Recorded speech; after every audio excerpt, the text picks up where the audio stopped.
Alright, the delivery has arrived, and this video will get used in both the video of the repair and also deliveries and donations. I'm being lazy. This is a laptop battery, and it looks like it is indeed the AC14B8K battery, which should go into a laptop that I've got. I got given from a channel member, Alan, also known as Fat Ninja. He gave me a laptop. The battery is knackered, but the laptop itself is free. So hopefully this fixes the laptop. Okay, so we're going to do a quick little video here, or hopefully it's quick. Some time ago, this Asus A515 laptop was donated by a channel member. Many thanks to Fat Ninja there. The only real issue I could find with this is we're pretty sure the battery is knackered. Unfortunately, for about 40 bucks, found another eBay special battery. So we're going to swap it over and see if we can let the magic smoke out of stuff. Now, I've already removed all the screws from this. They are in a nice, neat little suspicious baggie over here. But we're going to pull all the back flaps off this first, very unceremoniously. Now, this has one permanently soldered RAM stick and one removable RAM stick, so you can only change one in it. It's a bit of a weird choice, but I guess it works. So just pop the rest of these clips up very gently so we don't damage anything, because particularly with laptops, force is not a great idea. And normally I would have a rag on the table to stop scratching the top of this laptop, but the top is already scratched. So there is our cover, moved away, and I've left the other SSD here plugged in. It's just floating loose at the moment. You've got to be careful about that. Okay, now I did place a little bit of tape over here because I'd removed the connector and I didn't want it to make intermittent contact. And that connector was a little bit tricky to get out. There's this piece of tape here that I believe is just to stop that battery floating around. We will preserve that as well. Stick that over here. Now oh, that's still stuck to my finger. There are two screws holding the battery in. Let's find a screwdriver.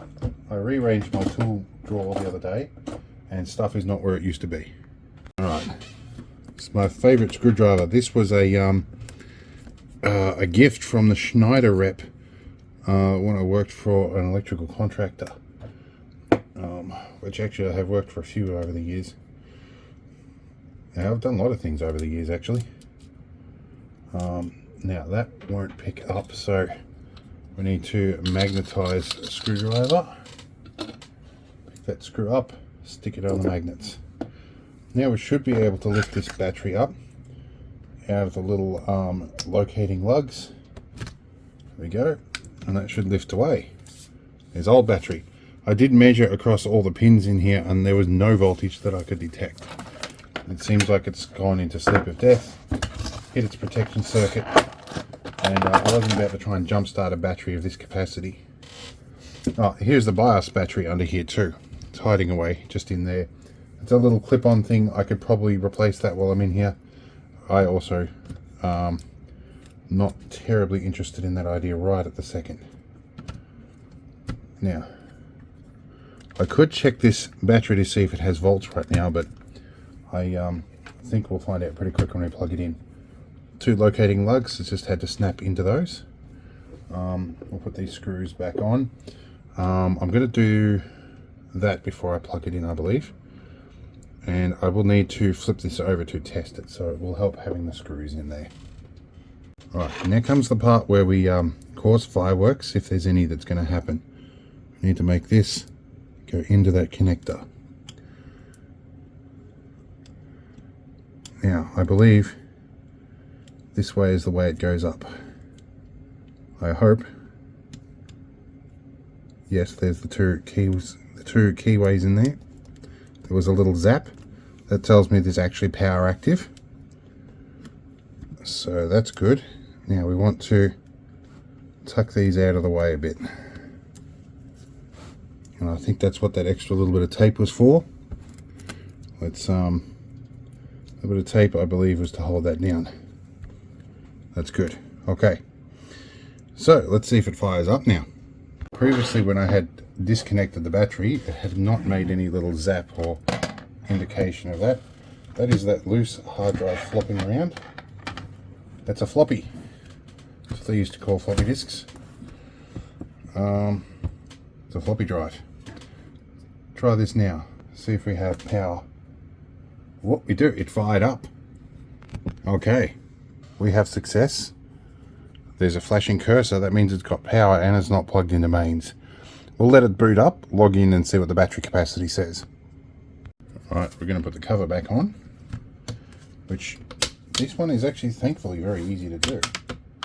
Just go from the back around the ports and work our way towards the front, and making sure to align that extra drive properly, like so, and just generally work our way around the snap clips, around the edge, just gently pushing, no force.